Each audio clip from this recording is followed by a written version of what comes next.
Far in the north, there's a land called Alaska, where heaven beckons mountains, which sunrise turns to gold, where dawn's arrival floods with light a landscape big and bold. Our story is about a narrow strip of this vast land, occupied partly from the north to south by a pipeline, and animals. Animals. All kinds of animals.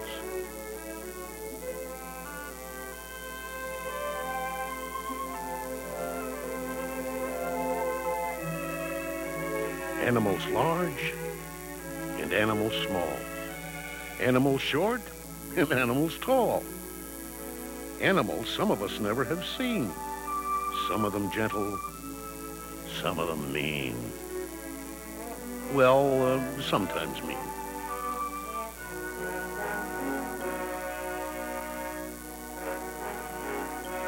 These wild creatures were here long before the works of man, like the Trans-Alaska Pipeline, which extends 800 miles from Prudhoe Bay to Valdez. Their ancestors were here before man himself, but the wild creatures remain, living animals' lives as animals do, from centuries past, from season to season. And that is how we shall see them against a background of changing seasons. From the beginning, the season that means beginning, spring, whose higher sun now softens the remaining snows of winter and calls back those winged harbingers, those heralds of the cycle's re-beginning, waterfowl. Some perhaps a bit too anxious, others content, once having arrived, to rest from a long journey. For the caribou, spring has brought a change of winter coats, a lighter one for the warmer temperatures to come. For caribou, too, are moving north with the sun toward summer calving grounds. The cows first, the bulls will follow later. They gather in herds and maintain a respectful distance from any suspicious characters in the neighborhood, like this one. But for the grizzly bear, too, the change to spring is related to food. In the winter, she sleeps. In the summer and fall, she feeds on berries, fish, and other prey. But in spring, awake and restless and hungry, she takes what nature offers, munching on the first spring blades of grass and the tender shoots of other plants. And when she tires of her salad diet, resting lazily in the springtime sun. This tough survivor of the Arctic winter knows the grizzly may flush out a tidbit just right for a hungry raven. It's certainly worth checking into, carefully checking into. The raven understands his survival depends not only on investigating every possibility of food, but on not becoming food himself. Still, the bear knows the raven is just a crow with an inflated ego, and who wants to eat crow anyway?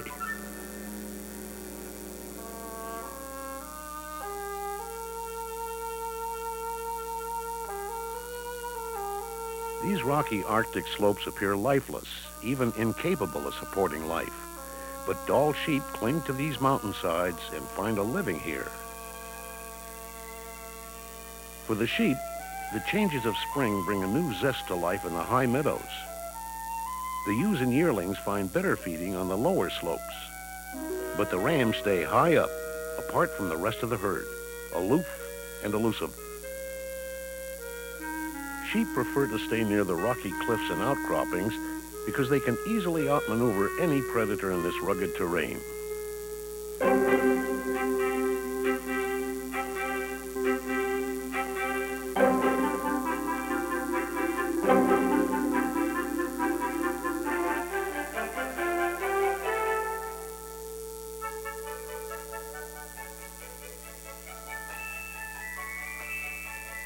These lambs test their growing strength. They could be described as literally headstrong.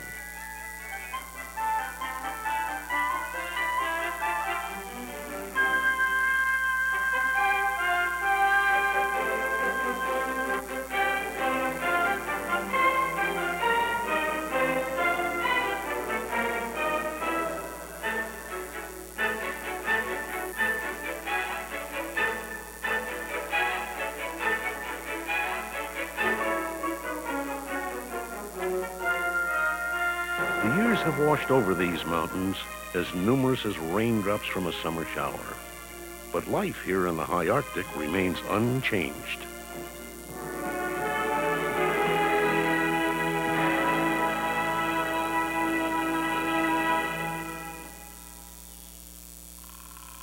In the spruce forest to the south, spring changes come more quickly now.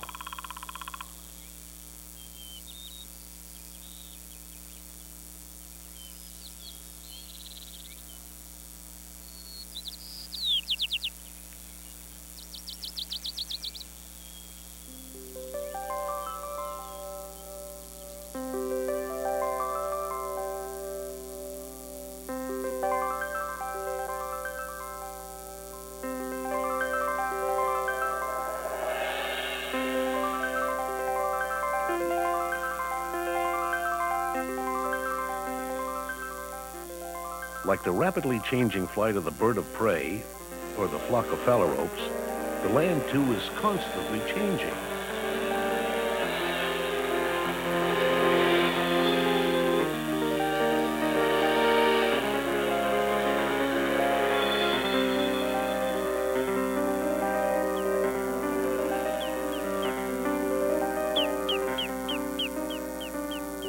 The land now shows the face of summer.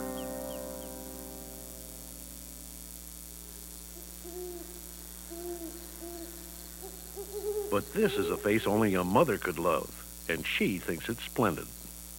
Big ears to hear a stealthy tread, big eyes perceiving risk ahead, big nose. Well, every mother's moose should have a nose like this.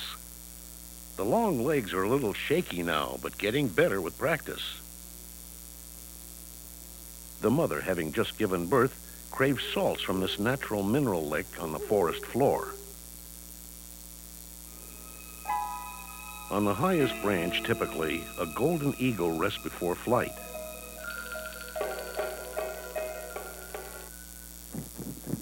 He will cruise the currents searching for food, a ground squirrel or other small mammal.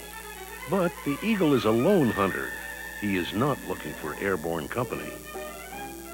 Still, he finds it.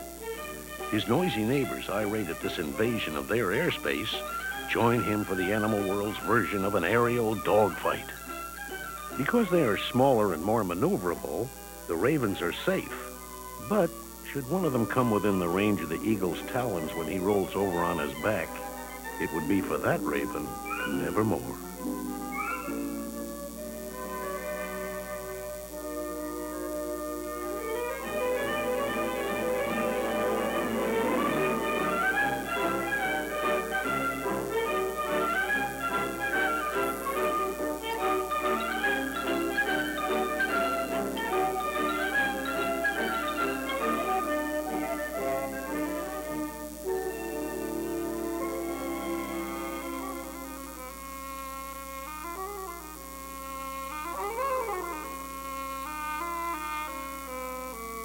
But turnabout is fair play. This raven, on his own solo flight, passes through the territory of a pair of nesting Jaegers and gets the same treatment given the eagle. Having learned perhaps from the eagle, he responds in the same way.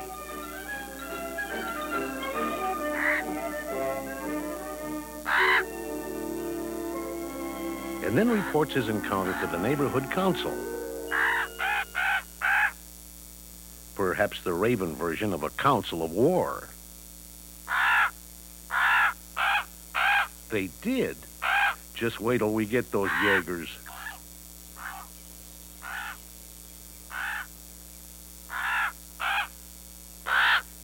Well, perhaps there's more bluster than bite among these characters.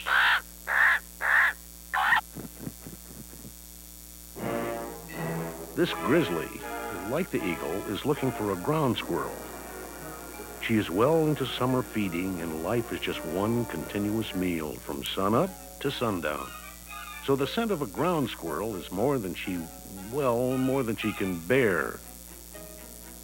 Even if she catches the squirrel, though, she may use up more calories than she takes in if she continues to expend energy at this rate. But bears must work to live, and often travel great distances in search of food.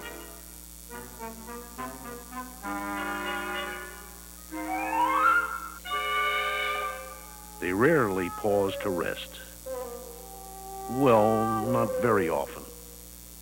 But maybe this is just an after-dinner break to pick those enormous teeth with an even more enormous toothpick, a cast-off caribou antler,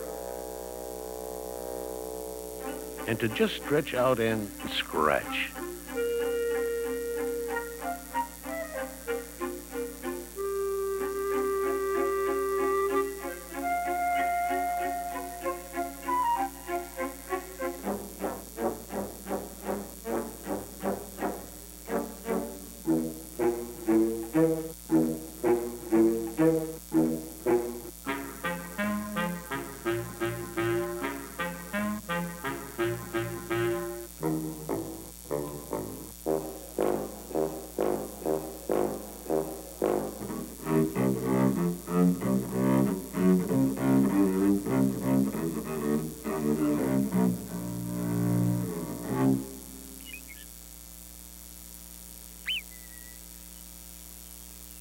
But one itch is never satisfied in these big bears: hunger.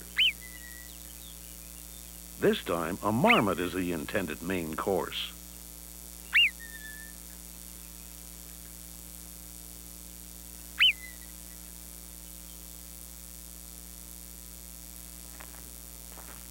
With incredible power, the grizzly changes the landscape to drive out his prey, thrusting aside 50-pound stones. But he has an insatiable craving for this protein after his spring diet of grassy salads. While the bear digs, the marmot exits through the back door of his underground house. Boy, look at that guy go. Yeah, glad I got a long house. Oh, well, I'm not tired of salads.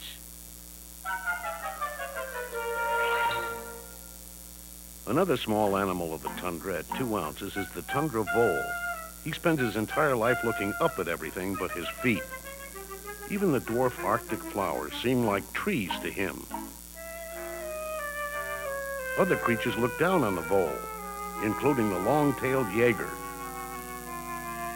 Voles are the key to survival for much of the tundra community. He and his kind are constantly hunted.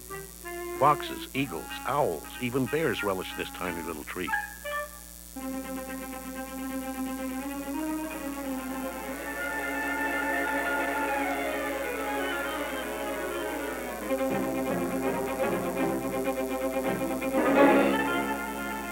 This time it's the jaeger that gets the treat.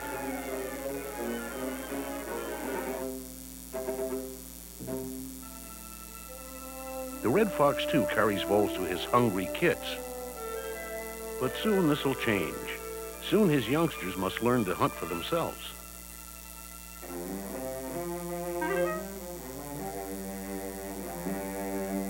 Caribou, perhaps like people, tend to follow the crowd. If one leads the way, the rest will follow for fear of being left behind. From the anxious one to the sluggish one. The bored one, the tired one, to the reluctant one, down to the very last one, reluctant to be left behind. They push ahead, moving on, always moving, going the way they've always gone, unless they choose to go by a different route.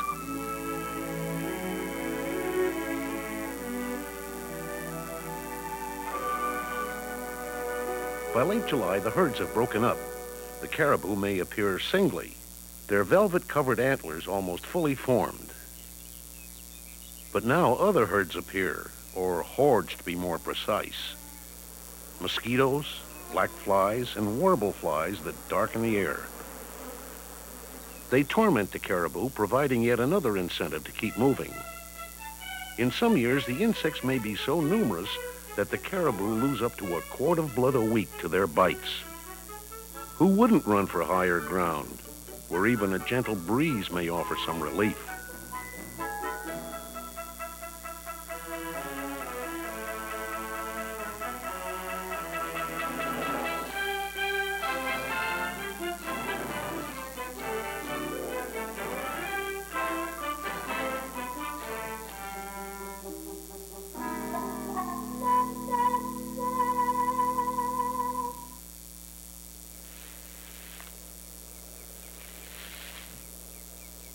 Far to the south, near the coast of the Gulf of Alaska and the end of the pipeline, another kind of bear inhabits the lush, damp forests.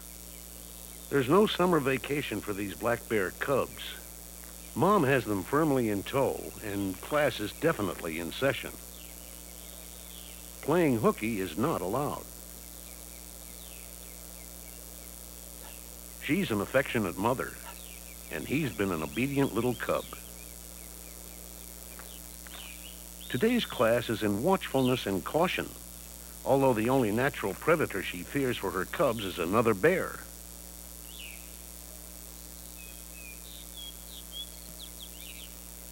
She carefully guides her cubs from one feeding area to the next. Come on, you guys. And they freely roam these coastal areas, including the grounds of the pipeline's marine terminal at Valdez.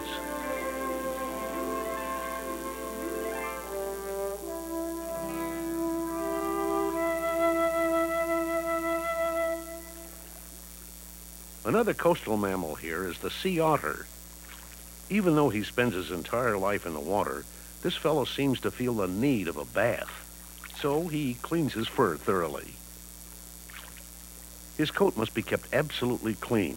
Any pollutants in the water here could coat his fur and rob him of his natural protection from the cold.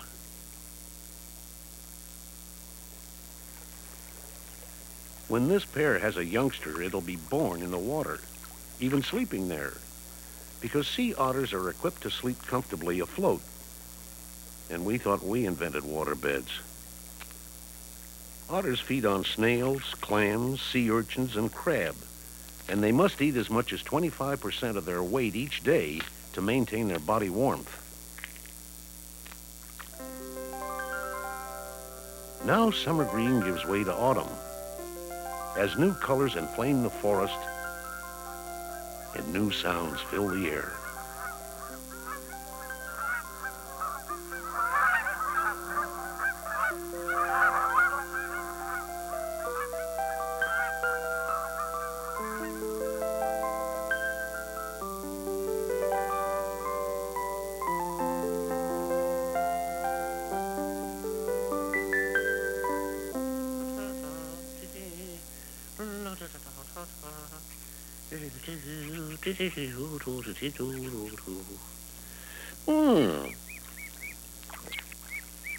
The arrival of autumn signals a change for the beaver.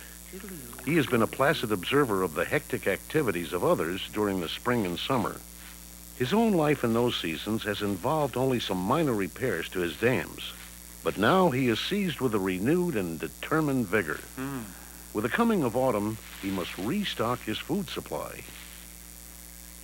During the winter months, he lives exclusively on the bark of branches and limbs, which he has buried in the mud near his lodge. Buried deeply enough that they won't be frozen in the ice, which will imprison him for the 6 months of winter.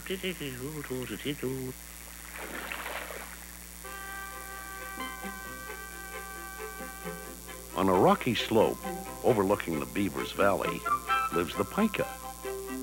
He may look like a small guinea pig, but he is actually a member of the rabbit family.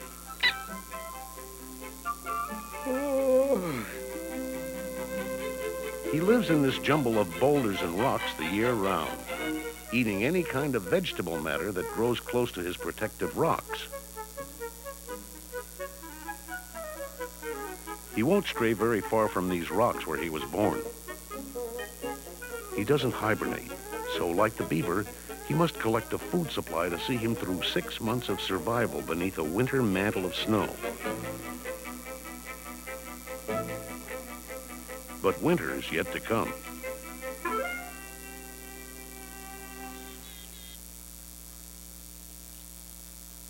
Now is the time of Indian summer, that magical, quiet time before winter's arrival.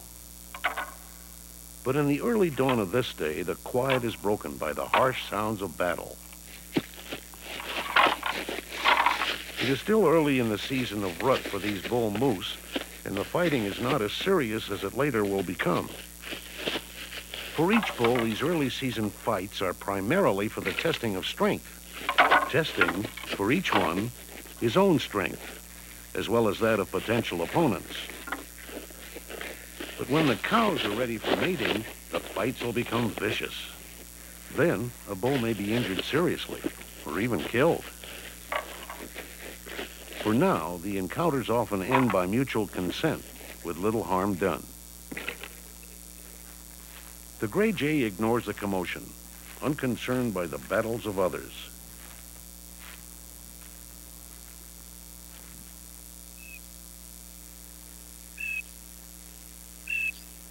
In the brief warm days of Indian summer, the birds continue to make their way south, leaving predators behind.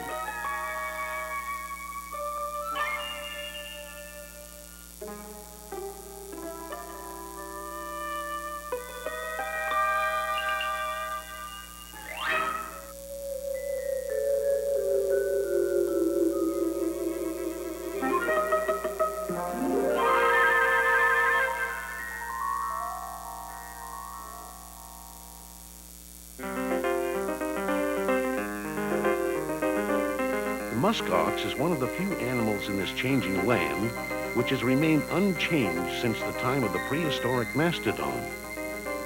He's a living link to the ancient past, and he survives now in the northernmost reaches of the Arctic, including here, where the pipeline is buried beneath his feet.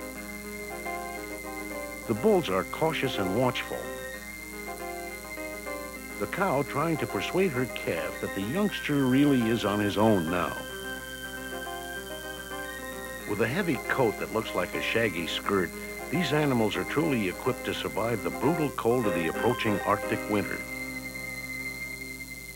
Now the air has grown distinctly colder, and the young moose have become even more shy. They retreat to their secret places.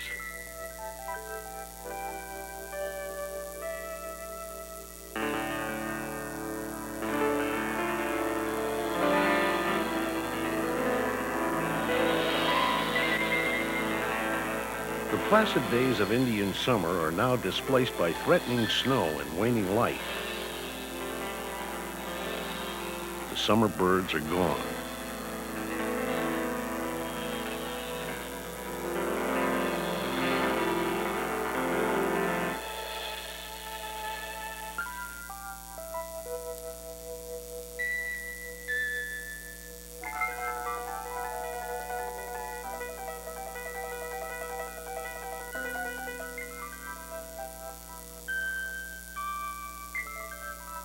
The mature bulls continue the lonely search for a mate.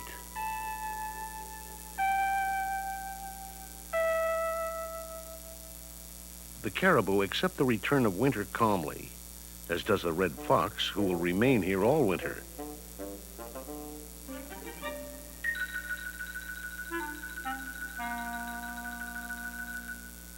But the main herd of caribou will soon make their way south.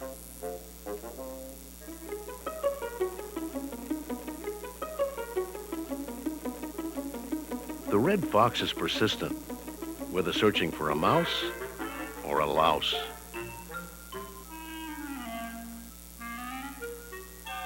The winter landscape appears to offer little in the way of food.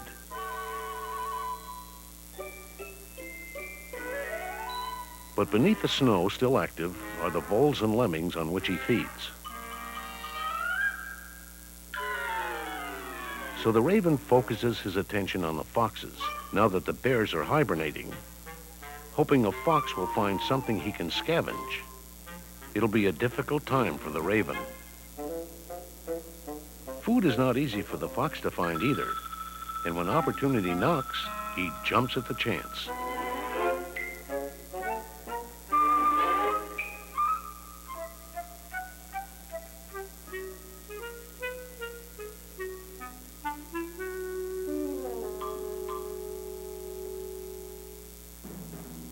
Small bands of caribou begin their southward movement. It's a movement that'll grow in size and intensity and continue for several weeks. It'll take the caribou to forest regions further south.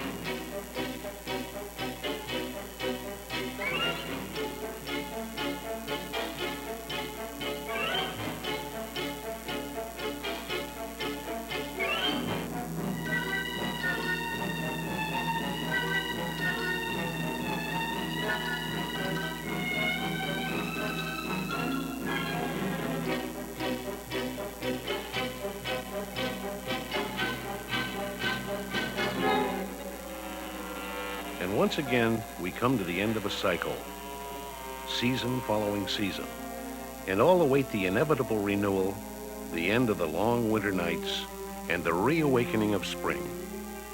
In this narrow strip of Alaska, a pipeline and animals.